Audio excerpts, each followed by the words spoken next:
right, welcome back to Utah Studies. Today, Chapter 3. We're learning about the historic Native Americans. What's the difference between the historic Native Americans and the prehistoric Native Americans? Somebody wrote things down, okay? When you write things down, you get more history. So your tribes that you're going to need to know about, the Shoshone, the Goshute, the Paiute, the Ute, and the Navajo, also known as the Dine, all right? Living in the mountains is going to be better than living in the desert. You know, you can define better, but you're going to have access to more game, which then gives you access to different dwellings and a better food supply. Look, different strokes for different folks. You like cricket kebabs and living in the desert, there's nothing wrong with that. But we're going to learn about what a cricket drive is and some other stuff. So make sure you understand how the Native Americans live off the land and how the land impacts the tribe. So how the physical geography impacts the human geography. It's back, okay?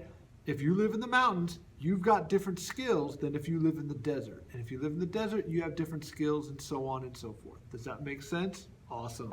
All right. So today, make sure you know the historic tribes of Utah. Know kind of where they lived. I'd never have you pinpoint it on a map, but you should kind of know, okay, mountains versus desert. That's pretty broad. You should feel good about that. Okay, so written history about these people, and then there's the tribes again. So approximately 250 years worth of history, give or take. And then look at this map, okay? So you can see that where the Goshute live, or the Paiute, and they're very much more desert dwelling Indians, Native Americans. And then you can see the Shoshone and the Utes, and then they're more in the mountains, and they have a little bit of a larger territory. And then the Navajo down there in the south, and they're primarily in Arizona, but they also come up into Utah.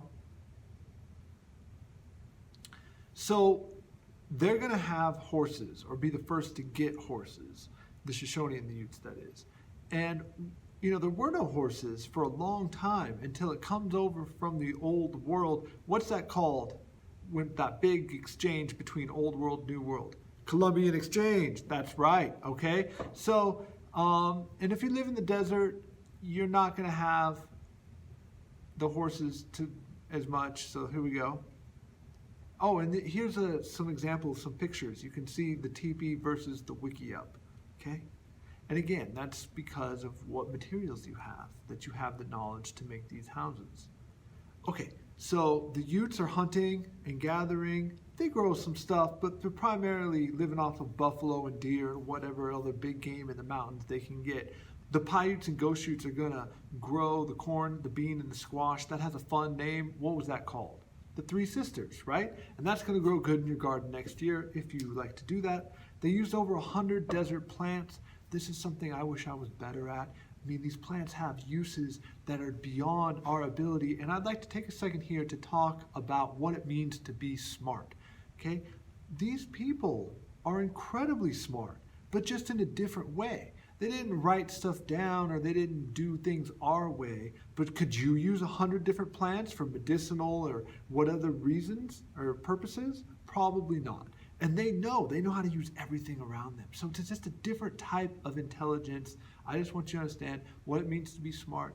It changes. School measures a certain ability, but then there's other abilities that are not measured by school, and you want to just expand and just become educated to the best of your ability and do your best, okay? Cricket drive. This is a cricket drive. You line up your tribe, you know, about hands distance apart into a line, and you start walking across the field, and then on the other end where there's a ditch or something like that, you'll have a few people with some baskets, and they'll catch the crickets, crispy crickets, and yeah, you get shish kebab time, okay? Cricket kebab.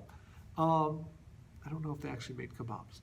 The Navajo are going to raise sheep and goats. There'll be a little more farming, and we'll talk about why that matters in a minute. But the wool from the Navajo becomes important, okay? For trade routes and things like that. So take a look at the different shelters, okay? Again, where you live, different shelters, okay? You got the teepee with the buffalo skin. Why won't the Paiutes have teepees? There's no buffaloes. No buffaloes down there. Okay? And so you're going to build with what you've got. And so you're going to build with sticks or grass or whatever's prevalent down there. And then know what a hogan is. It's kind of like shaped like a wickiup, but it's got mud on it, and it's got much more sturdy wood frame, and then it's built into the dirt, we'll just say. There we go. Okay, you can check out the clothing. Again, you're using animal skins or you're using grass skirts and rabbit skins. You use what you have. Physical geography, human geography. Okay, Navajo have wool because they have sheep. Okay, a petroglyph is carved. A pictograph is painted. So here's something to write in your notes. Easy money. Petroglyph equals carving. Pictograph equals painted. Okay, there you go. And then if they're both, it's a pictoglyph, I believe. There is something called a both. So check this out. Tell their story in the exquisite rock art. Yes, we know from all of this that the Fremont did not spend all their time working in the home. The rock art is absolutely phenomenal. So they obviously had time away from sort of the strict day-to-day seeking of food. Whether that should be best thought of as leisure or whether it's best thought of how you can present yourself is a different question. But they had some beautiful, beautiful artwork. And none is more amazing than the rock art stories. Some say you should read the rocks from top to bottom, or maybe the story starts on another canyon wall. You're not going to always find a panel on a piece of rock and that's the end of the story. But it's an all-encompassing study, and it's an all-encompassing thing to see rock writing. You have to take it all in because parts of it is all connected, even if it's across the canyon. Even the famous among Fremont archaeology experts know it's an educated guess as to what this all means. And you know what? Your opinion might be the correct one. It's why we all stop to look at these. Everyone likes rock art. Everyone has an opinion about what rock art is telling them. If you have 10 people and you point to a specific piece of rock art and ask them what they think it means, you'll get 10 answers, and no one really knows. You might see a report of a battle or a hunt. And keep in mind, you will see animals depicted here such as sheep. Here is another mystery. This is not a canyon known to have had sheep during the Fremont years. Yes, what are these chapters of the Fremont people? What are the stories of the 3,700 figures that make up the 677 rock art panels? Now the mystery deepens further, for why did the ancient storytellers use different means to tell their stories? Why are some made by carefully chiseling a series of dots in a rock to form a picture? If it was because they wanted to make sure the art became permanent, then they succeeded. The chiseled art consisting of breaking out chips of rock is called a petroglyph. Others left their stories by painting their art onto the abundant flat surfaces. We call these ancient pieces of rock art paintings pictographs. Now on a few pieces they combined the art to be both carved and painted. They are called pictoglyphs. You will have to look a little harder to find these. There are only 9 that we know of in the entire state of Utah. You are lucky, for you're in the place where 7 of those rare images can be found. So look around you at the spirals, at geometric shapes, and think about the people that stared at these rocks 1,000 years ago, as you are staring at them today. In between the time you picnic, camp, play. Okay, in your book, I'd have you open it up and you could read about the bear dance. It's on page 62. I do want to invite you to do that. But here is the bear dance. And here's 2 different versions, the live version and the studio version.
which one did you like better? Do you like the live version or the studio version? Every year, I get about a 50-50 split in my class. Personally, I go live, man. I like the live music. I like the live sound, but there's nothing wrong with either one.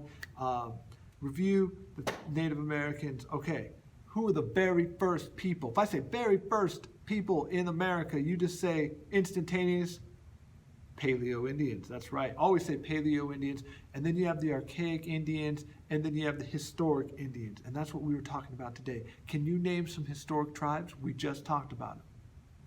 You got the Utes, I hope. Okay, very good. The Shoshone, okay. Who else?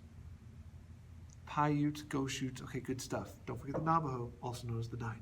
All right, let's check out these hunting tools. You get the Clovis point, and then you got the spear. You want to throw it faster. What do you use? Atlatl. Okay, awesome. And then you get the bow and arrow. What drives the need for the new technologies? What do you think? Why do you need to invent the bow and arrow? Hunting smaller game, okay? You move to a different region. The different region has different animals. So you need new technologies to utilize the resources of that region. Does that make sense? That's 9 times out of 10 how it works all around the world. You go here, you want to harvest that, you need this tool, location equals drive for new technology. Okay, something along that line. Okay, give me the tribes that are in the mountains. You got it. How about the desert tribes? Perfect. Okay, remember that. Listen, again, here's why I'm teaching you it this way. Instead of telling you to memorize who's got the teepee and who's got this and who's got the grass skirt and who's got the rabbit, that's kind of hard. It's all confuzzled in your brain. Just remember who's in the mountains and who's in the desert. And then start using your brain. Well, listen, I ain't seen that many elk out in the desert or buffalo. They're probably going to be more in the mountainous area.